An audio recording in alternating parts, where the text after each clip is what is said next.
Hello friends, ఎలా ఉన్నారు? ఈరోజైతే మనము కాకరకాయతో కాకరకాయ మసాలా ఫ్రై అనేది మీకు చూపించబోతున్నాను. మీరందరూ కూడా చూస్తూ ఉన్నారు కదా, ట్రెండింగ్ ఉన్న ఛానల్ని ఇలానే వాచ్ చేస్తూ ఉండండి.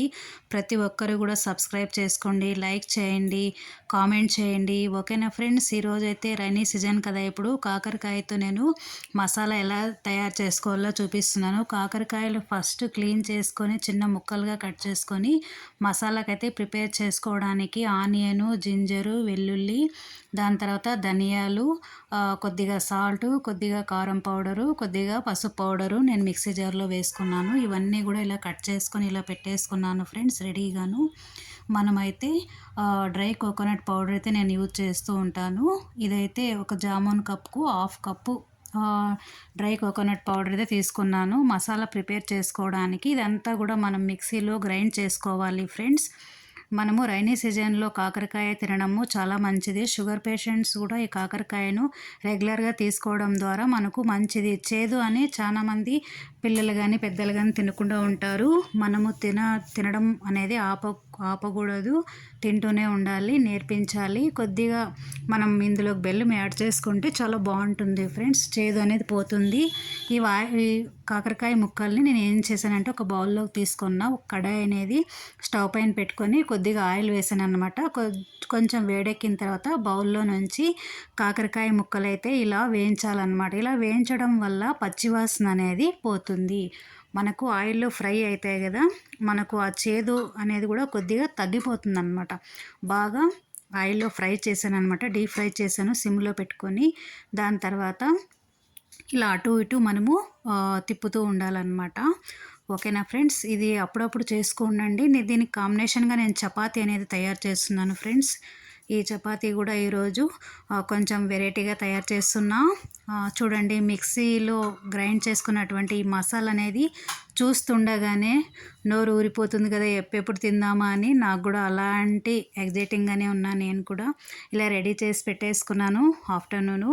చూడండి, ఇలా ముక్కలు అయితే బాగా వేడెక్కాయి, బాగా డీప్ ఫ్రై అయిపోయాయి, చాలా బాగున్నాయి అన్నమాట. నెక్స్ట్ ఆయిల్ అయితే పెట్టేసుకున్న, కుక్కర్లో కొద్దిగా పోపు దినుసులు వేసుకున్న, కరివేపాకు, కొన్ని టమాటో ముక్కలు అయితే వేసేసాను ఫ్రెండ్స్. ఇలా వేసేసిన తర్వాత మసాలా వేసి అటు ఇటు తిప్పుతున్నాను అనమాట. ఆ ముక్కలు కూడా వేసి, మనం వేయించినటువంటి ముక్కలు, చిన్న బెల్లం ముక్క వేసాను. మనము కొంచెం ఆయిల్ అనేది అంటే పోపు పెట్టుకున్నప్పుడు కొద్దిగా ఆయిల్ యాడ్ చేశాను. దాని తర్వాత మసాలా అంతా 2 మినిట్స్ అలా అంటే ఉడికించాను అనమాట. దాని తర్వాత కాకరకాయ ముక్కలు వేసాను. దాని తర్వాత అటు ఇటు కలుపుతూ కొద్దిగా వాటర్ కూడా యాడ్ చేసుకున్నాను ఫ్రెండ్స్. అదేవిధంగానే చపాతీ ప్రిపేర్ చేస్తున్నాను. నేనైతే వాము, జీలకర్ర, సోంపు ఒక బౌల్లో వేసి చపాతీ అయితే నేను కలిపి ఇలా తయారు చేస్తాను ఫ్రెండ్స్. మనకు డైజెషన్ అయ్యేదు అంటూ ఉంటారు కదా, నైట్ తిన్నా, ఆఫ్టర్నూన్ తిన్నా, మార్నింగ్ తిన్నా చపాతీ అనేది ఫ్రీగా మనకు ఎలాంటి స్టమక్ పెయిన్ కానీ అలా ఏమీ ఉండదు, గ్యాస్ట్రిక్ అవ్వదు.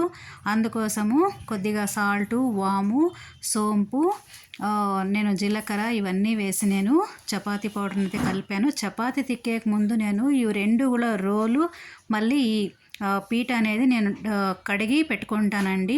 ఇలా కడిగి నీట్గా తుడిచి పెట్టుకోవాలి.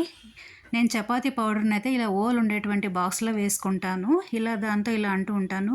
ఈ ఉండలు అయితే రెడీగా చేసి పెట్టుకున్నాను ఫ్రెండ్స్. మనము తిక్కడానికి కొంచెం ఈజీగా ఉంటుంది కదా, అందుకోసం అలా చూడండి తిక్కేసాను కదా చపాతీను.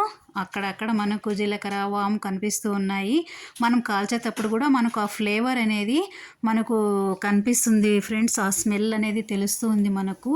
మనము ఈ కర్రీ తీసుకొని ఈ చపాతీలోకి తింటుంటే మనకు వాము, జీలకర్ర, సోంపు ఆ టేస్ట్ అనేది వేరేగా ఉంటుంది ఫ్రెండ్స్. మీరు ఒకసారి ట్రై చేసి చూడండి, మీకు ఎలా ఉందో అనేది. నేను చెప్పినది నిజమే అనుకుంటాను. మీరు చపాతీలు ఉత్తవేది ఉన్నా కూడా చాలా టేస్టీగా ఉంటాయి.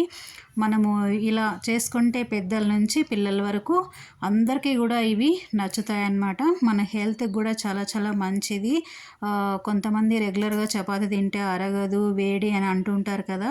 ఇలా జీలకర్ర, సోంపు, వాము వేసుకొని మీరు ఆయిల్ అనేది ఒక చుక్క కూడా వేయలేదు ఫ్రెండ్స్. నేను ఆయిల్ వేయకుండా వాటర్తో కలుపుకొని ఇలా డ్రై చపాతీ అనమాట రోటీలాగా కాల్చేసుకుంటున్నా అటు ఇటు. చూడండి ఎంత బాగా పొంగుతున్నాయి కదా.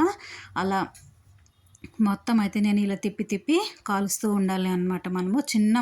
మనము సిమ్లో పెట్టి కాల్చాలి. ఎందుకంటే మనము జీలకర్ర, వాము వేసాం కదా, అవి కొంచెం బాగా ఇదవుతాయి అనమాట. ఆ స్మెల్ అనేది తిన్నప్పుడు మనకు కనిపిస్తుంది ఫ్రెండ్స్. అలా ఎక్కువ మీరు ఫ్లేమ్లో కాల్చారనుకోండి త్వరగా మాడిపోయే సీజన్ ఉంటుంది. అందుకోసం కర్రీ అయితే ప్రిపేర్ చేసేసాను. ఒక 2 విజిల్స్ పెట్టేశాను ఫ్రెండ్స్. ఒక కప్పులో మీకు చూపిస్తున్నాను కదా. చూడండి, చూస్తూనే కర్రీ అనేది ఎంతో కలర్ఫుల్గా ఉంది. చపాతీలు అయితే రెడీ అయిపోయాయి. నేనైతే ప్లేట్లా పెట్టేసుకున్నాను. ఓకేనా ఫ్రెండ్స్, ఇలా మీరు కూడా రెడీ చేసుకోండి. Thank you.